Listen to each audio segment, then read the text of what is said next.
하나님께서 오늘 오후에 우리에게 주실 말씀은 신약성경 마태복음 18장 1절부터 6절 말씀입니다.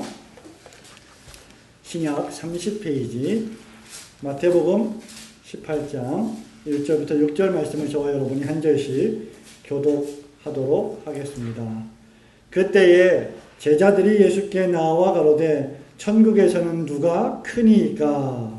예수께서 한 어린아이를 불러 저희 가운데 세우시고 가라사대 진실로 너희에게 이르노니 너희가 돌이켜 어린아이들과 같이 되지 아니하면 결단코 천국에 들어가지 못하리라. 누구든지 이 어린아이와 같이 자기를 낮추는 그이가 천국에서 혼자니라. 또 누구든지 내 이름으로 어린아이 하나를 영접하면 곧 나를 영접함이니 누구든지 나를 믿는 이 소자 중 하나를 실족게 하면 차라리 연달들을 고구에 달리우고 깊은 바다에 빠뜨리는 것이 나으리라. 아멘. 제가 미국에서 박사과정을 공부하는 마지막 해인 3년째 되는 해에 저는 하나님의 특별하신 섭리와 은혜로 뉴올리언즈의 한인교회를 1년 동안 목회하는 그런 특권을 누리게 되었습니다. 제가 살고 있는 동네에서 뉴올리언즈 한인교회를 가기 위해서는 엄청나게 크고 긴 다리를 건너야만 했습니다. 그 다리의 이름이 레이크 펀치트레인 카우즈웨이 브리지라고 하는데 미국에서 가장 긴 다리입니다. 그리고 전 세계에서 두 번째로 긴 다리가 루이지애나 뉴올리언즈를 관통하고 있는 그런 다리입니다. 이 다리가 약 23.8마일 정도가 됩니다. 그러니까 약 한 38km에서 40km 정도가 돼요.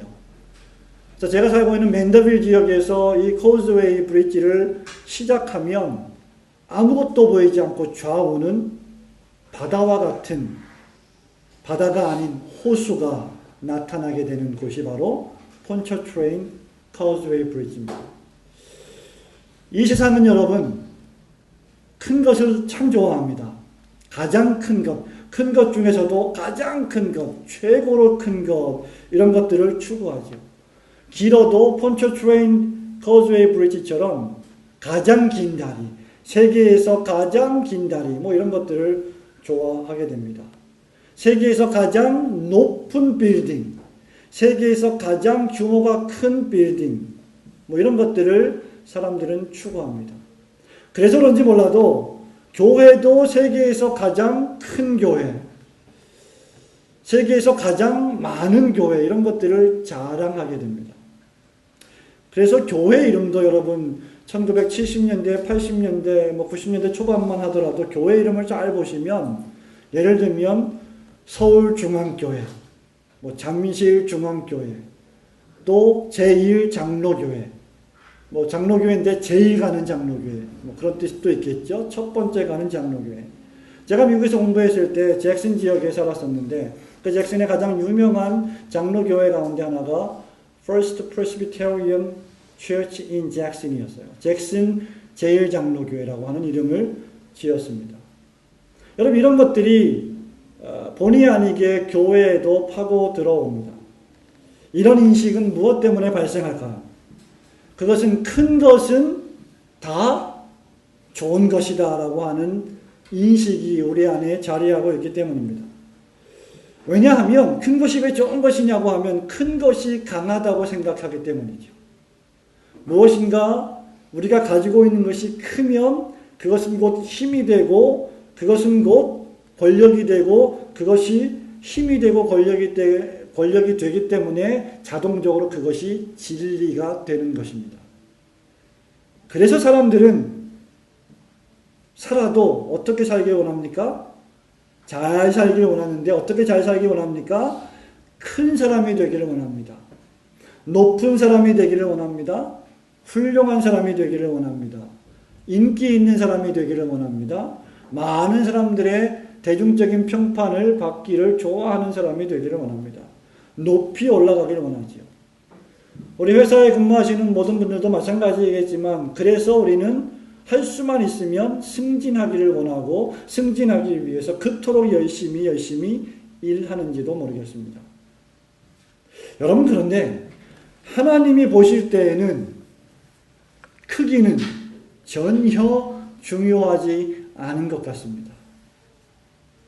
하나님은 태도와 질을, 퀄리티, 품질을, 특징을, 속성을 훨씬 더 중요하게 생각하십니다. 그리고 우리 예수 그리스도께서도 역시 마찬가지이십니다. 그런 의미에서 우리 예수 그리스도는 어떤 의미에서 혁명가로 보일 만큼 세상의 가치관과 충돌할 때가 너무너무 많으셨던 분이셨습니다. 그 당시에 세상 사람들이 싫어했던, 혐오했던 죄인과 세리들의 친구이셨고 그들과 함께 식탁에 마주 앉아서 식사하셨습니다. 고아와 과부를 돌보셨습니다. 세상 사람들이 별로 중요하게 생각하지 않은 사람들을 우리 예수님은 중요하게 생각하셨다는 것입니다. 그런 의미에서 크기와 진정한 가치가 충돌할 때 중요한 것은 크기가 아닙니다. 중요한 것은 진정한 가치요, 진정한 질이라고 할 수 있을 것입니다. 우리는 열광자인가 제자인가, 종교인인가 제자인가, 그 8번째 시간을 맞이하고 있습니다. 오늘 두 가지를 생각해 보겠습니다. 먼저 첫 번째로 종교인, 열광자는 외모와 크기에 관심을 갖는 사람들입니다. 1절 말씀을 보십시오. 그때의 제자들이 예수께 나와 가로되 천국에서는 뭐라고 했습니까? 누가 크니까? 라고 질문했습니다. 제자들도 별반 다르지 않았던 것 같습니다. 21세기를 살아가는 저와 여러분이나 1세기 때의 예수님의 제자들이나 관심사는 어디에 있었느냐? 누가 더 크냐? 누가 더 위대하냐? 여기 누가 더 크냐라고 하는 말은 무슨 말입니까? Who is the greatest in the heaven? 천국에서 누가 가장 큰 사람입니까? 누가 가장 위대한 사람입니까?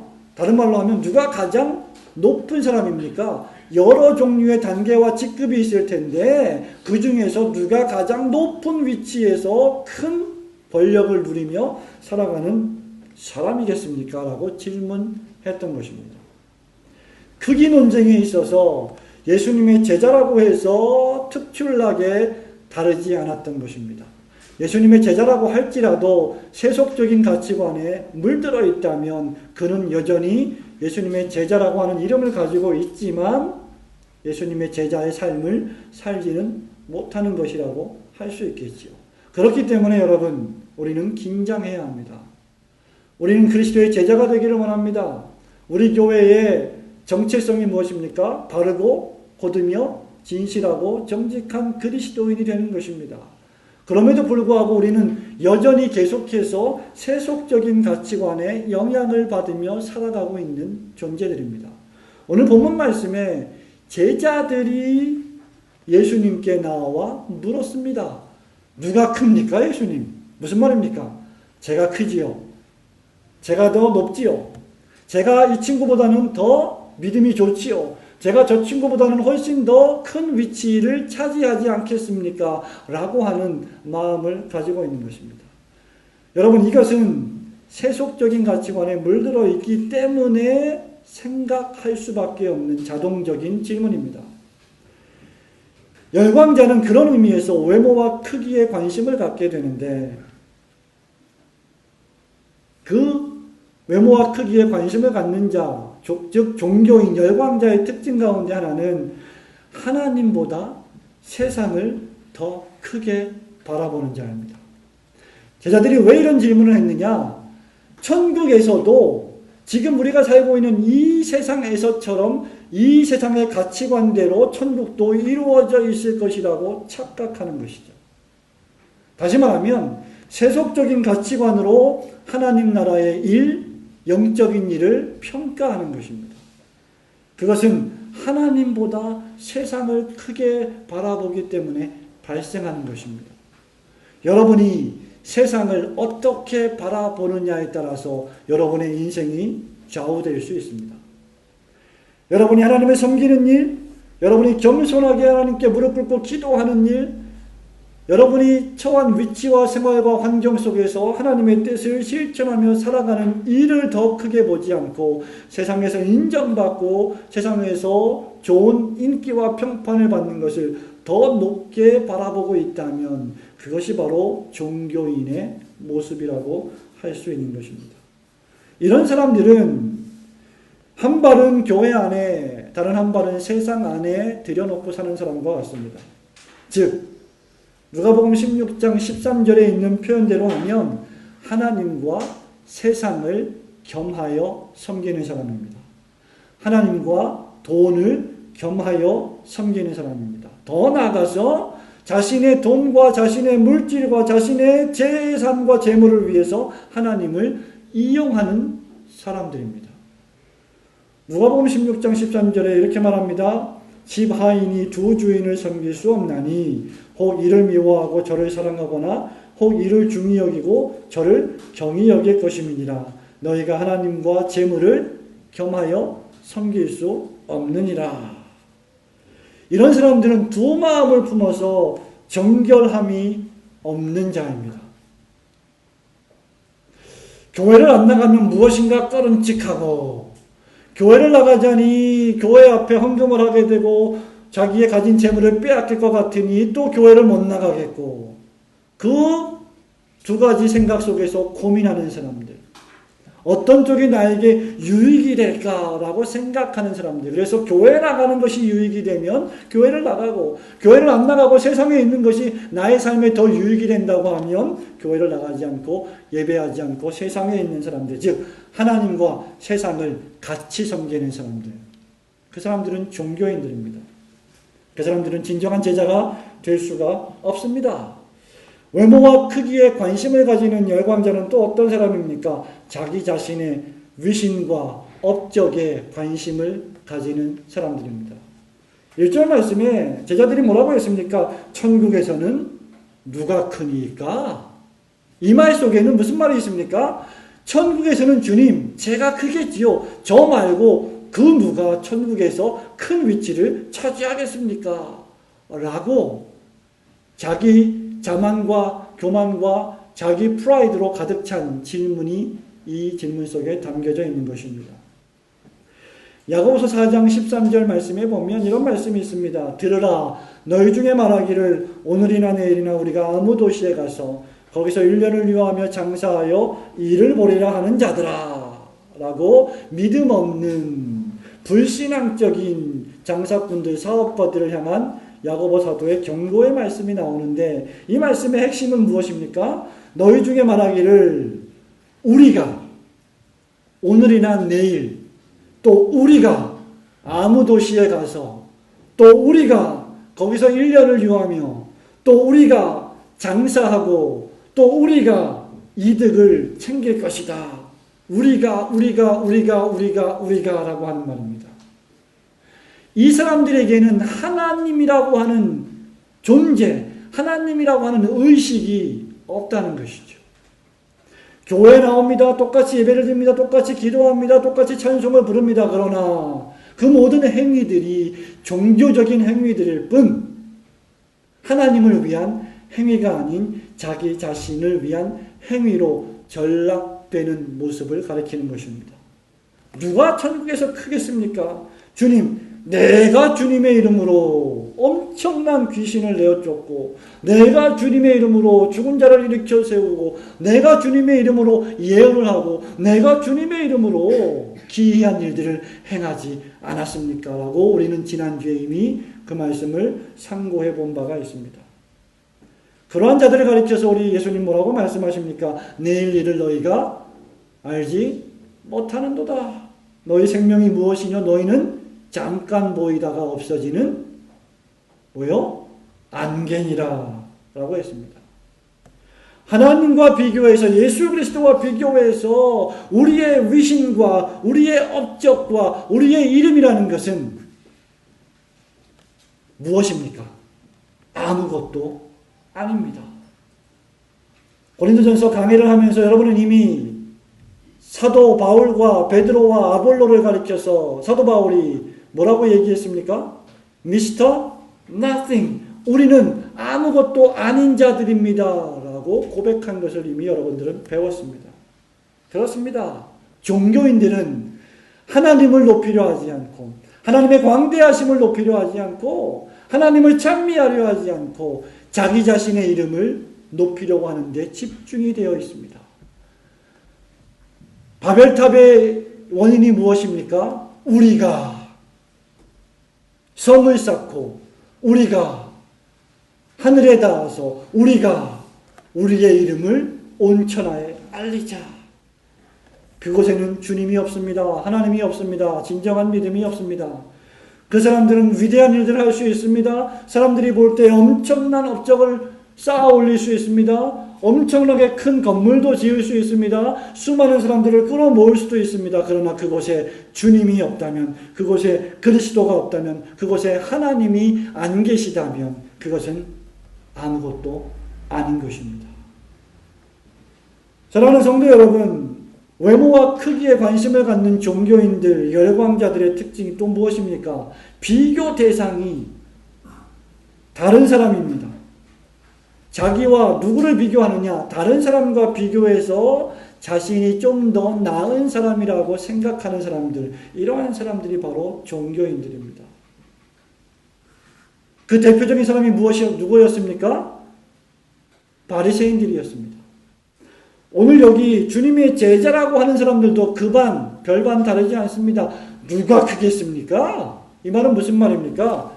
예수님, 적어도 내가 베드로인데 내가 야고보와 요한보다는 좀 더 낫지 않겠습니까? 예를 들면 그렇게 생각하는 사람들입니다. 아니, 그렇지 않다면 예수님, 베드로, 야고보, 요한이 수제자들이니까 다른 제자들보다는 이 이너서클에 있는 특수부대원들, 베드로, 야고보, 요한이 훨씬 더 위대한 사람들이 아니겠습니까? 라고 생각하는 것이죠. 비교 대상이 다른 사람들입니다.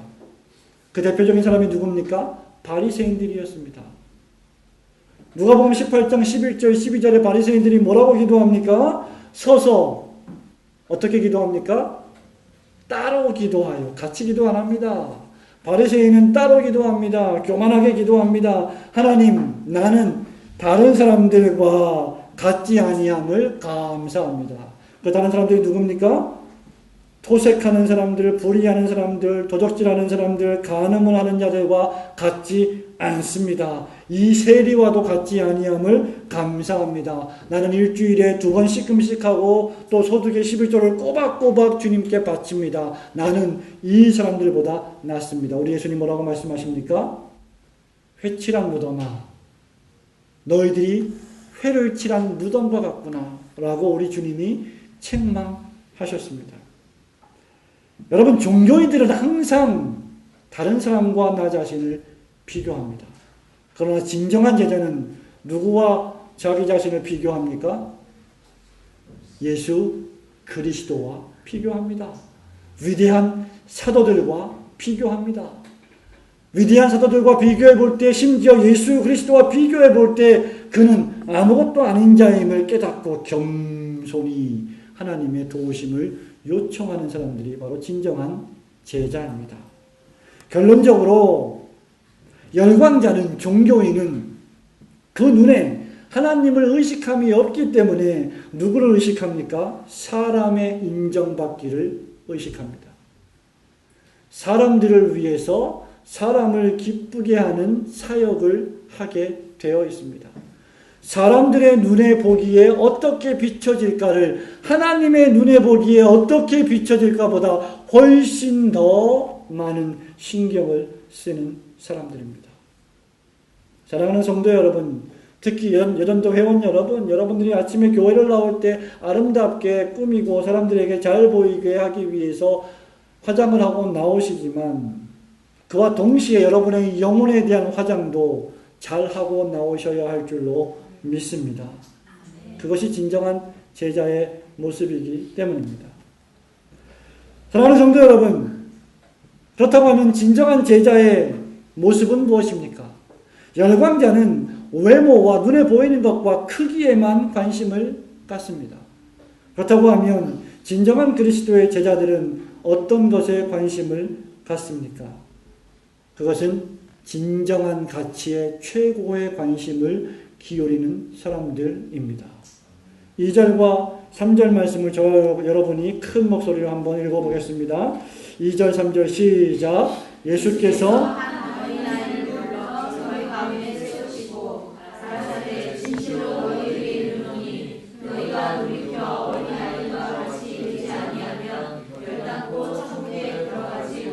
아멘. 4절 말씀에 그러므로 누구든지 이 어린아이와 같이 자기를 낮추는 그이가 천국에서 큰 자인이다.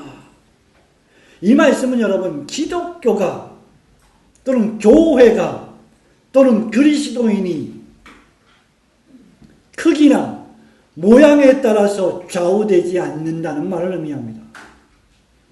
예수님은 한 어린아이를 불러 세우셨습니다. 예수님, 도대체 천국에서 내가 큽니까? 제가 큽니까? 누가 큽니까? 라고 티격태격 왈가왈부 싸우고 있는 제자들을 앞에 놓고 예수님이 한 조그만 어린아이들 세워놓으셨습니다. 그리고 이 어린아이와 같이 되지 않으면 너희들은 결단코 천국에 들어갈 수 없다고 선포하십니다. 여러분 이 말씀을 잘 보십시오. 제자들과 예수 그리스도의 말씀에 암시되어 있는 내용들을 상고해 보십시오. 제자들은 이들이 베드로였는지 야고보였는지 요한이었는지 다른 나머지 제자들이었는지 모르겠지만 제자들은 이미 자기 자신들이 천국에 들어가는 것을 기정사실화했습니다. 그렇죠? 천국에서 누가 큰 자입니까? 무슨 말입니까? 나는 이미 천국에 들어가 있는 자입니다. 나는 이미 그 누가 뭐래도 천국 백성입니다. 그런데 우리 예수님의 평가는 무엇입니까? 너희들이 이 어린아이와 같지 아니하면 천국에 들어갈 수조차 없다라고 다른 대답을 하십니다. 제자들은 김칫국부터 마시고 누가 큰 자리를 천국에서 차지할 것인가에 대해서 왈가왈부하고 있었지만 주님은 아예 너희들이 들어갈 수조차 없다라고 하시는 것입니다. 이것은 교회가 진정한 가치에 집중해야 함을 교훈해 주는 말씀입니다. 교회는 크기에, 명예에, 높은 위치에 전혀 관계가 없습니다. 참된 교회의 가치는 무엇입니까? 무엇이 참된 교회입니까? 교회의 진정한 가치는 어디에 있습니까? 교회의 진정한 가치는 크기나 외형에 있는 것이 아니라 말씀에 있음을 명심하시기를 축원합니다. 그 교회에 하나님의 말씀이 살아있는가? 그 교회가 성경을 하나님의 말씀으로 가르치고 있는가? 그 교회가 성경 말씀을 하나님께서 우리에게 주신 구원과 행위의 유일무이한 법칙으로 교훈하고 있는가? 이것이 참된 교회와 거짓된 교회를 구분하는 가장 큰 특징 가운데 하나입니다. 표지 가운데 하나입니다. 마크, 참된 교회와 거짓된 교회를 구분해주는 특징, 이정표, 표지, 그것이 바로 말씀입니다. 참된 교회의 진정한 가치가 무엇입니까? 말씀이 살아 역사해야 합니다. 아무리 수천, 수만, 수십만의 사람들이 모여든다 할지라도 그곳에 하나님의 말씀인 성경 말씀이 하나님의 말씀으로 선포되지 않는다면 그것은 우리 주님께서 유대인의 회당을 가리켜서 사단의 회당이라고 지칭하셨던 것처럼 아무것도 아닌 종교 집단에 불과할 것임을 우리는 명심해야 합니다. 참된 교회의 가치가 무엇입니까? 그것은 십자가 구속을 지시하는 세례와 성찬에 있습니다. 성도 여러분, 십자가를 생각해 보십시오. 예수 그리스도의 십자가를 생각해 보십시오. 십자가가 무슨 크기가 있습니까? 십자가와 여기 서 있는 지금 한 조그만 어린아이를 한번 생각해 보십시오. 조그만 어린아이, 예수 그리스도의 십자가, 거기에 무슨 화려함이 있습니까? 거기에 무슨 명성이 있습니까? 거기에 무슨 크기가 있습니까? 거기에 무슨 인간적인 위대함이 있습니까? 거기에 무슨 세상 지혜가 있습니까? 거기에 무슨 철학이 있고 명예가 있고 인기가 있습니까? 그래서 유대인들이 십자가를 꺼리끼는 것으로 헬라인들이 십자가가 어리석은 것으로 치부하지 않았습니까? 그러나 십자가는 하나님의 능력이요 하나님의 지혜인 줄 믿으시기를 축원합니다. 우리가 천국에 들어갈 수 있는 유일한 길은 어린아이와 같이 예수 그리스도께서 우리에게 지시해 놓으신 그 길, 그 산길, 그 생명의 길, 그 하나밖에 없는 진리의 길을 추구하는 것 뿐입니다. 그것이 하나님의 능력이요 하나님의 지혜이기 때문입니다. 참된 교회의 가치는 무엇입니까? 참된 교회의 가치는 세 번째로 거룩과 성결을 유지하는 권징입니다. 권징이라고 하는 것은 범죄한 자를 혼내주고 책망하고 범죄한 자를 내어 쫓는 것이 아닙니다. 권징의 제1차 목적은 그리스도의 영광을 보호하는 것이고 하나님의 말씀의 권위를 순수하게 지켜나가는 것입니다. 성경 말씀을 여러분이 자세히 보시면 교회에 대한 여러 가지 명칭이 있습니다. 교회에 대한 여러 가지 명칭 가운데 하나가 바로 거룩한 성 예루살렘입니다. 예루살렘 교회의 상징적인 단어입니다. 새하늘과 새 땅, 지상의 교회를 상징하는 마침내 다가오고야만 하나님의 나라를 상징하는 지상의 천국입니다. 그 예루살렘, 그 새하늘과 새 땅의 특징이 무엇입니까? 거룩한 성입니다. 교회의 또 다른 별칭이 무엇인지 아십니까? 그리스도의 신부입니다. 신부의 특징은 정결함이요 정숙함입니다. 여러분 바벨론의 특징이 무엇인지 아십니까? 세속의 특징이 무엇인지 아십니까? 큰 성 바벨론입니다. 세상은 큰 것을 추구합니다. 세속은 거대한 것을 추구합니다. 그러나 교회는 거대한 것, 큰 것보다 더 최우선으로 추구해야 할 것이 바로 정결이요 거룩입니다. 최고의 개혁주의 신학자인 존 칼빈 목사님은 교회가 탁월해지기 위해서는 교회의 탁월함은 크기에 있는 것이 아니라 그 정결함에 있다라고 기독교 강의에서 쓴 바 있습니다. 다시 말하면 교회가 아무리 커도 말씀으로 정결하지 못한 교회는 교회가 아니라는 것입니다. 요한계시록 2장 3장에 우리 예수님께서 유대인들이 율법을 낭독하고 유대인들이 하나님을 경배한다고 모였던 그 회당을 가리켜서 무엇이라고 불렀는지 아십니까? 사단의 회당이라고 불렀습니다. 사랑하는 성도 여러분, 교회가 너무 비대하게 커지면, 교회가 세속적인 가치관을 받아들여서 크기에만 몰두하면 성경적인 진정한 가치를 구현할 가능성이 점점 줄어들게 되어 있습니다. 왜냐하면 교회가 비대하게 커지면 교회 안에 모여든 많은 사람들이 다양한 요구들을 하게 될 것이고 목회자가 수많은 영혼들을 올바로 돌볼 수 없기 때문입니다. 그렇기 때문에 그렇게 되면 그 교회는 바르게 말씀과 제가 말씀드린 성례와 권징을 시행할 수 없게 됩니다. 그래서 우리 교회는 이미 우리 교회 정신 가운데 하나 여러 가지 정신이 있지만 분립개척을 시도하는 교회가 우리 교회 정신 가운데 하나입니다. 저는 이미 수개월 전에 한국의 3,000명, 3만 명 교회 하나보다 300명, 200명 교회 10개, 100개가 모이는 것이 훨씬 더 건강하다고 가르치고 교훈한 바 있습니다. 목회자 한 명이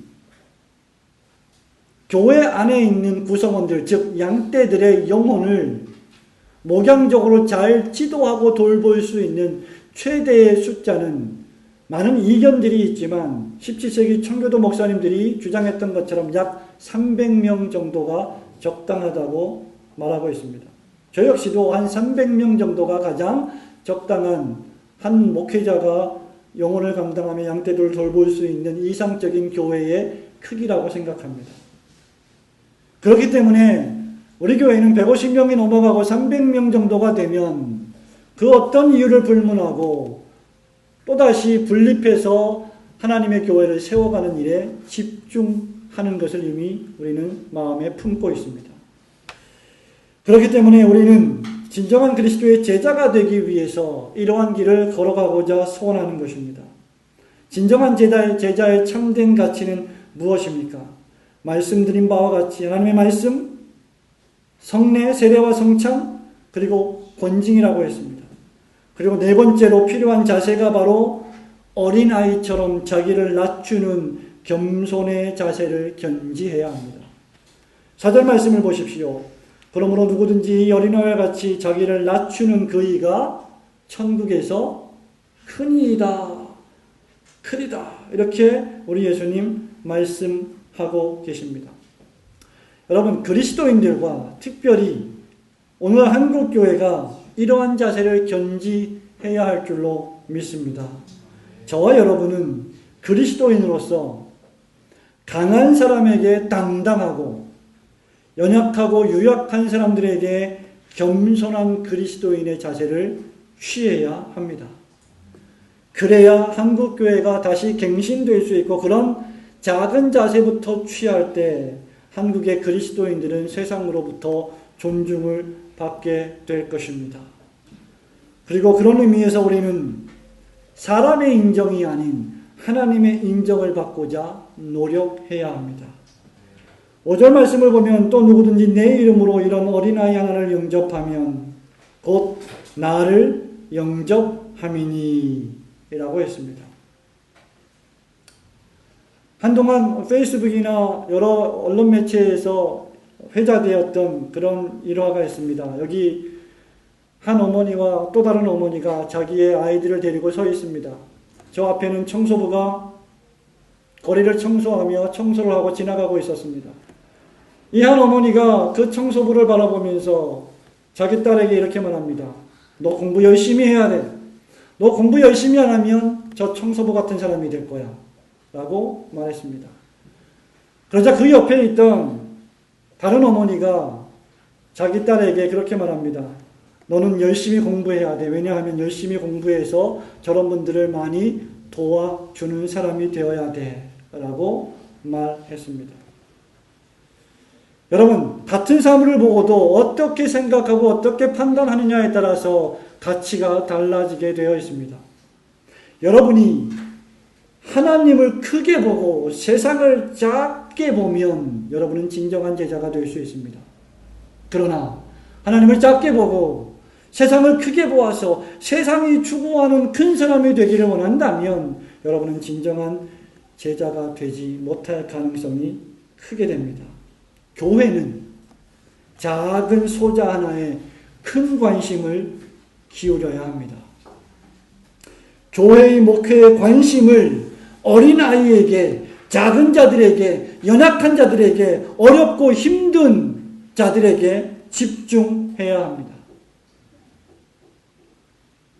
왜냐하면 누구든지 6절 말씀에 나를 믿는 이 소자 중 하나를 실족케 하면 차라리 연자맷돌을 그 목에 달리우고 깊은 바다에 빠뜨리는 것이 낫기 때문이다 라고 예수님이 말씀하셨기 때문입니다. 사랑하는 성도 여러분, 목사를 포함해서 여러분과 제가 절대 해서는 안 될 말이 두 가지가 있습니다. 하나는 애들은 가라. 애들은 가라. 우리 한 20, 30년 전에 많이 들었습니다. 원숭이를 데리고 서커스 쇼가 오면 애들은 가라. 어른들만 남아라. 왜? 발언한 내용과 수위들이 19금 이상이기 때문이었던 것으로 기억을 합니다. 애들은 필요 없다. 애들은 말이 안 통한다. 애들은 돈이 안 된다. 여러분, 이런 가치관들이 교회에 들어오게 되면 어떤 현상이 발생하는지 아십니까? 애들은 가라. 애들은 11조를 못한다. 11조가 약하다. 애들은 돈이 안 된다. 애들은 필요 없다. 여러분과 제가 영원히 지상에서 살 것 같습니까? 우리 인생이 70이요 강건하면 80입니다. 우리는 늙습니다. 우리는 갑니다. 우리의 미래는 어린 아이들에게 있습니다. 교회가 어린 아이들에게 집중하지 않으면 그것은 진정한 제자의 모습을 보이지 않는 것입니다. 또 하나 절대 해서는 안 될 말이 있습니다. 교인에게 교회를 나가라, 떠나라, 절대 해서는 안 될 말입니다. 여러분들을 아프게 하는 성도가 있다고 하더라도 그것이 하나님의 섭리인 줄 믿고 품을 수 있어야 되고, 그를 붙잡고 기도할 수 있어야 되고, 그와 함께 하나님의 나라에 같이 갈 수 있는 사람이어야 됩니다. 감히 어떤 목사가 성도를 향해서 저 교인은, 저 성도는 나갔으면 좋겠다라고 말할 수 있다는 말입니까? 예수 그리스도께서 보혈로 사신 그 영혼을 왜 목사가 나가라고 한다는 말입니까? 이것이 바로 세속적인 목회관에 물들어 있는 결과입니다. 여러분이 좋아하시는 생텍쥐베리의 어린 왕자에 보면 이런 글귀가 있습니다. 마음으로 보아야 잘 보인단다. 가장 중요한 것은 눈에 보이지 않는 법이야. 성도 여러분, 인간의 마음은 죄로 오염되어서 우리가 진정으로 추구해야 될 가치관이 전도되어 버렸습니다. 죄인들은 가치관의 역전으로 말미암아 마음으로 보지 못하고 그저 육체의 눈으로만 사물을 보게 되어 있습니다. 그래서 그들에게 중요한 것은 질이 아니라, 마음이 아니라, 품성이 아니라, 인격이 아니라 크기요, 외형이 되어버렸습니다. 이러한 뒤집어진 가치관을 다시 뒤집는 것이 기독교인 줄 믿으시길 축원합니다. 이런 전도되고 오도된 가치관을 다시 바로잡는 것이 그리스도의 십자가입니다. 어떤 의미에서 저와 여러분이 매주마다 교회에 나와서 말씀을 듣는 것은 세속에 찌들은 이러한 가치관을 다시 전도시키고 뒤집어서 그리스도의 제자의 가치관으로 만드는 훈련의 여정이라고 생각해야 합니다. 기독교는 정말 중요한 것에 집중하는 생명 종교입니다. 중요한 것은 무엇입니까? 퀄리티입니다. 질입니다. 그 속성입니다. 그 품질입니다. 아무리 많은 제품을 만들어도 품질이 불량이면 그 모든 제품은 전부 다 폐기 처분해야 합니다. 교회가 그리스도의 성도를 그리스도의 제자로 훈련시켜야 할 줄로 믿습니다. 그렇기 위해서 우리는 크기에 현혹되어 판단을 흐리는 어리석음을 저질러서는 안 될 줄로 믿습니다. 의사 누가는 누가복음 16장 15절에서 사람 중에 높임을 받는 그것은 하나님 앞에 미움을 받는 것이니라고 말한 바 있습니다. 매주마다 말씀으로 연단받고 훈련하여 진정한 가치관을 여러분의 마음에 새기고 세상보다 하나님을 더 크게 보며 하나님이 맡기신 사명을 잘 감당하시는 진실한 정직한 그리스도인들이 되시기를 주님의 이름으로 축원합니다.